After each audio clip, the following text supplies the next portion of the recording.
Баршаңызға қайырлы күн. Сіздермен бірге жансая құрамына дрожж қосылмайтын беляшидің рецептімен бөлісетін боламын. Менімен бірге видеоның соңына дейін үзбей көруіңізді сұраймын.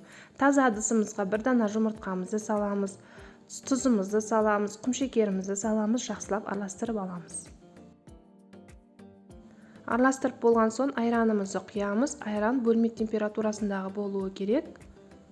Сары майымызды ертіп құямыз. Жақсылап араластырамыз.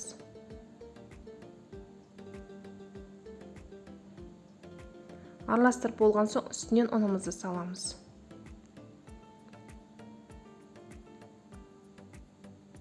Бір шай қасық қопсытқыш саламыз.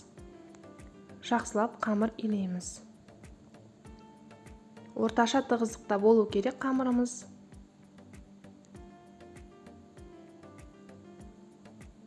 Қолға жабыспайтындай қамыр болуы керек.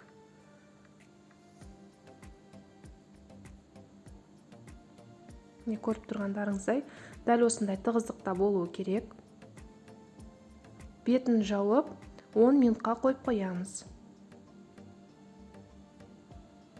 Осы кезде салмасын дайындаймыз.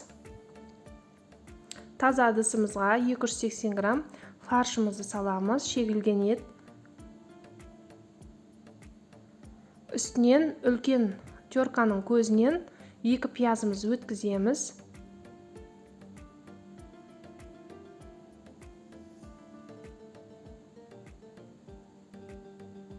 Үстіне укропымызды саламыз. Дәміне қарай тұз, қара бұрыш, кориандр, паприка саламыз. Жақсылап тұрып араластырамыз.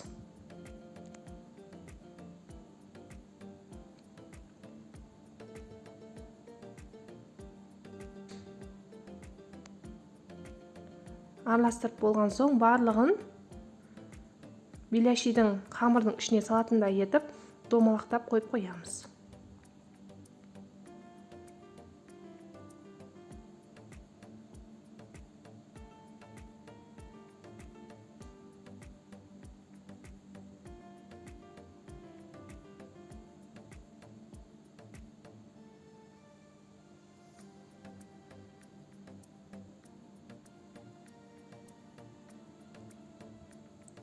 Қамырымыз дайын болды біздің.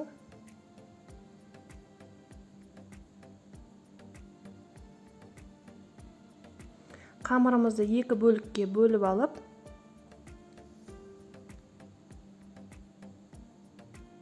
он 12 бөлікке бөлеміз. Яғни біреуін 6 бөлікке, екіншісін 6 бөлікке бөлдім. Көз мөлшермен бөліп алыңыздар.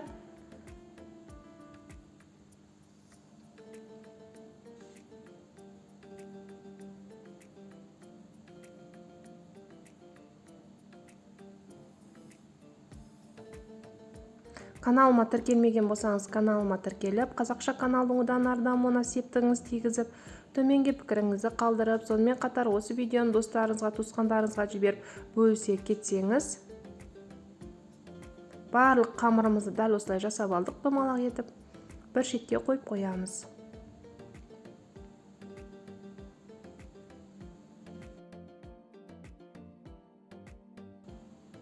Қамырларымызды ұн сеуіп отырып жаямыз. Ұнды көп сеуіп жүрмеңіздер, себебі салмасын салған кезінде жабыспай қалуы мүмкін. Сол себепті ұнды көп сеуіп жүрмеңіздер.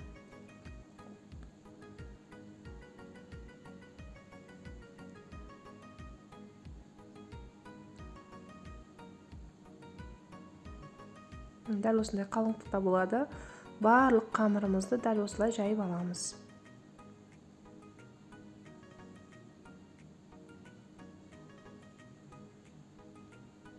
Жаңағы дайындап қойған салмамызды осылай қоя саламыз.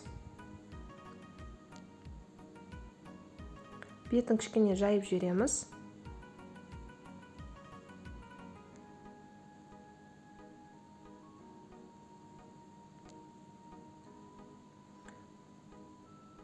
Бүгіп шығамыз.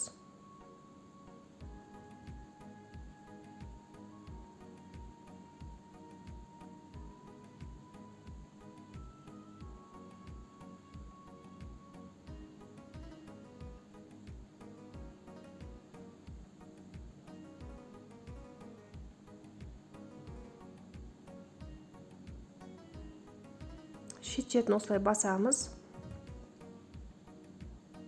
Барлық қамырымызды дәл осылай жақсылап жабыстырыңыздар, ажырап кетпесін.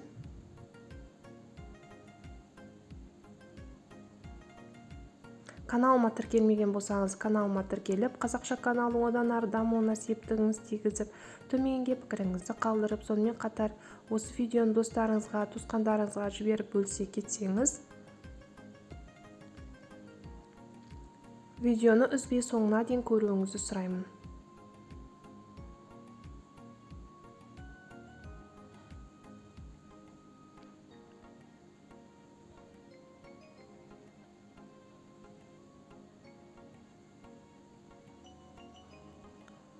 Майымызды алдын ала қыздырып алып,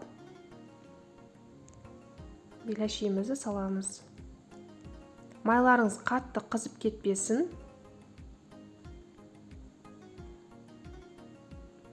Егер ортасы шикі болып қалады, еті піспей қалады деп ойлайтын болсаңыздар, бетін жауып пісірсеңіздер де болады.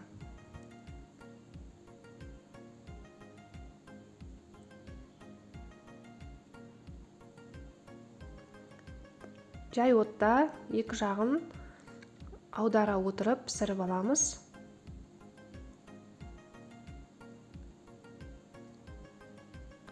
Біздікі дайын болды.